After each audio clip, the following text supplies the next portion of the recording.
अस्सलाम वालेकुम। उम्मीद है आप सब खैरियत से होंगे। तो आज का हमारा टॉपिक है salient features of Pakistan agriculture. Pakistan agriculture के बुनियादी जो अहम पहलू हैं, तो इस लेक्चर में हम डिस्कस करेंगे कि पाकिस्तान का टोटल एरिया कितना है, कल्टीवेटेड एरिया कितना है, कौन कौन सी क्रॉप्स ग्रो की जाती हैं। तो let's move on. Soils are generally sandy to sandy loam. Pakistani soil जो हैं वो रेतली हैं, पतली हैं। Total area of Pakistan 79.60 million hectare. अब पाकिस्तान का टोटल एरिया कितना है? 79.60 million hectare. Cultivated area of Pakistan 22.79 million hectare. तो कल्टीवेटेड एरिया को टू मेजर जोन्स में डिवाइड किया गया है, रेनफेल्ड एरिया और इरिगेटेड एरिया। तो रेनफेल्ड एरिया कितना है? 5 मिलियन हेक्टेयर। इरिगेटेड एरिया कितना है? 17.58 मिलियन हेक्टेयर। तो देखिए, अब रेनफेल्ड और इरिगेटेड एरिया को जब प्लस करेंगे तो हमारे पास कल्टीवेटेड एरिया आ जाएगा। तो पंजाब के अंदर जो है वो 1/5 of the area lies under rainfed conditions. Pakistan के पंजाब के अंदर जो 5वां हिस्सा ऐसा है जो कि रेनफेल्ड, जहाँ पे बारिशें होती हैं। Rain and covers about 60% of the area of the country. मैदानी इलाका जो है हमारा वो कितना है? 60% है मुल्क का। Next, waterlogging, salinity and low soil fertility are the problems of irrigated soils. अब देखें कि irrigated soils की problems कौन कौन सी हैं? waterlogging है, salinity है, low soil fertility है।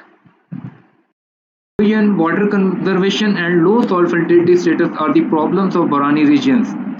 Erosion जो है ये water conversion और जो है low soil fertility, ये क्या है? ये बरानी regions की problems हैं। अब एरोजन क्या है? ज़मीन का कटाव। ज़मीनी कटाव जो है हवा के ज़रिए भी, पानी के ज़रिए भी होता है सॉइल का। उसके बाद वाटर कंजर्वेशन जो है, ये ज़ख़ीरा हो जाना पानी का, ठीक है, और फर्टिलिटी सॉइल की कम हो जाना। तो ये क्या है? ये बरानी रीजन्स की प्रॉब्लम्स हैं। उसके बाद organic matter content in the soils of Pakistan is 0.45 to 0.58। Organic matter Pakistani soils के अंदर कितना है? 0.45 टू 0.58। अब ऑर्गेनिक मैटर क्या होता है? नामियाती मादा।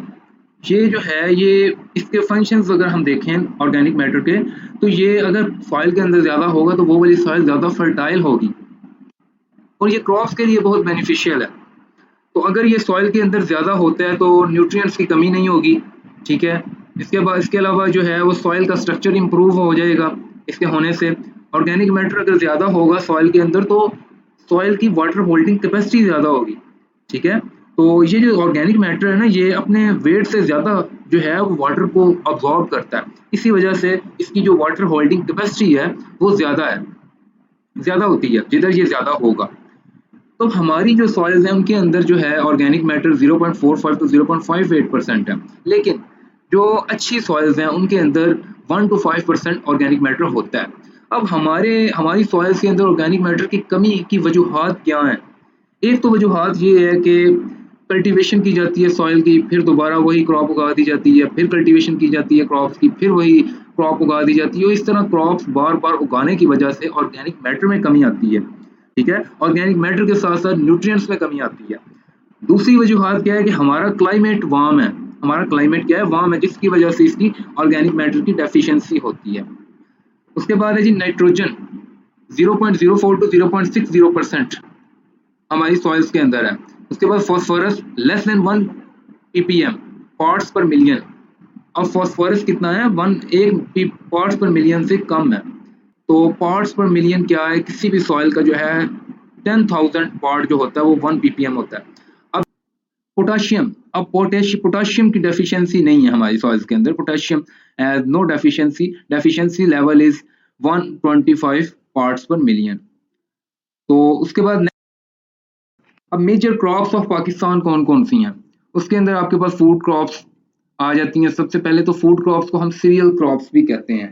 तो crops which are grown for food purpose, ठीक है, जो फूड पर्पस के लिए ग्रो की जाती हैं उन्हें हम फूड क्रॉप्स कहते हैं। तो इनका जो है ये एडिबल सीड्स के लिए भी ग्रो की जाती हैं। तो ये जो बिलोंग करती हैं ना, ये cereal crops, serial Poaceae family से बिलोंग करती हैं। तो इनमें कौन कौन सी आ जाती हैं क्रॉप्स? वीट, राइस, मेज, बाजरा, बार्ले, ज्वार, ये क्या है? ये फूड क्रॉप्स हैं, ठीक है। उसके बाद है फाइबर क्रॉप्स। तो फाइबर क्रॉप्स के अंदर आपके पास कॉटन, जूट, सन हेम्प, ये आपके पास क्या है? फाइबर क्रॉप्स हैं। तो crops which are grown for fibre purpose.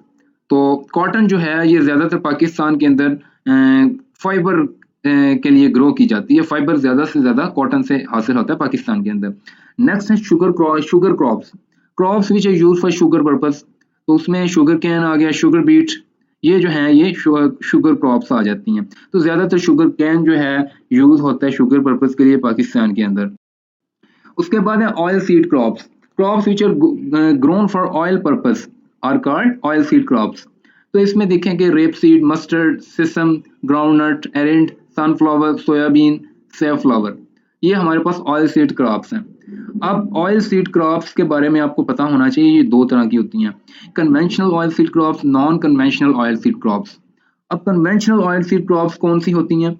वो क्रॉप जो हमारे मुल्क के अंदर, हमारे खित्ते के अंदर ज़्यादा ग्रो की जाती हैं, लंबे अरसे से ग्रो की जा रही हैं, उन्हें हम कन्वेंशनल ऑयल सीड क्रॉप्स कहते हैं, ठीक है। और दूसरी non conventional oil seed crops, वो क्रॉप्स जो कि हमारे कंट्री में ग्रो नहीं की जाती और बाहर से इंपोर्ट की जाती हैं, उसे हम non conventional oil seed crops कहते हैं।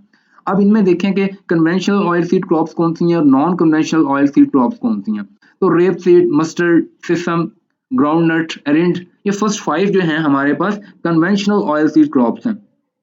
अब रेप सीड को अगर ये कौन सी है, तोरिया और सरसों भी इसे कहा जाता है रेप सीड को, और मस्टर्ड को तारा, मीरा और राया, तो ये क्या है, इन्हें उर्दू में कहा जाता है, ठीक है, रेप सीड और मस्टर्ड को।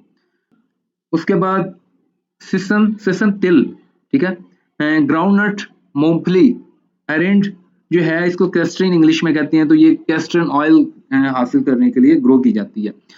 उसके बाद आप आ जाएं कि सनफ्लावर, सोयाबीन और सेफ्लावर, ये non conventional oil seed crops हैं, ये इंपोर्ट की जाती हैं, ठीक है।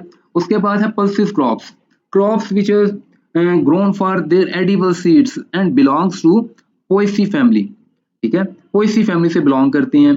तो इसमें आप देख लें पल्सिस में कौन कौन सी आ जाती है, moong bean, mash bean, lentil, chickpea. Moong bean हमारे पास मूंग की दाल, माश बीन माश की दाल, लेंटिल हमारे पास आगे मसूर की दाल, और चिकपी जो है ये चने, ठीक है। तो ये हमारे पास पल्सिस में आ जाते हैं। नेक्स्ट फोल्डर क्रॉप्स हैं। तो crops which are grown for fodder purpose, तो ये फोल्डर पर्पस के लाइफ स्टॉक के लिए यूज होती हैं। तो इसमें आपके पास बरसीम, ल्यूसन, ओट, सोरगम, बाजरा, ग्वारा, मेज एंड मोट ग्रॉस, ये आपके पास फोल्डर क्रॉप्स में आ जाती हैं। अब ओट जो है, ये बरसीम देखें, ल्यूसन, ओट जेई को कहते हैं, सोरगम ज्वार, बाजरा इसको इंग्लिश में मिलेट कहते हैं, ग्वारा क्लस्टर इंग्लिश में कहते हैं इसे। तो नेक्स्ट जो है आपके पास कैश क्रॉप्स हैं, crops which are grown for income purpose, cash crops which are grown for income. तो इसमें देख लें शुगर कैन, कॉटन, तंबाकू, शुगर बीट, ये हमारे पास कैश क्रॉप्स में आ जाती हैं। I hope so that you will understand very well. Thank you very much.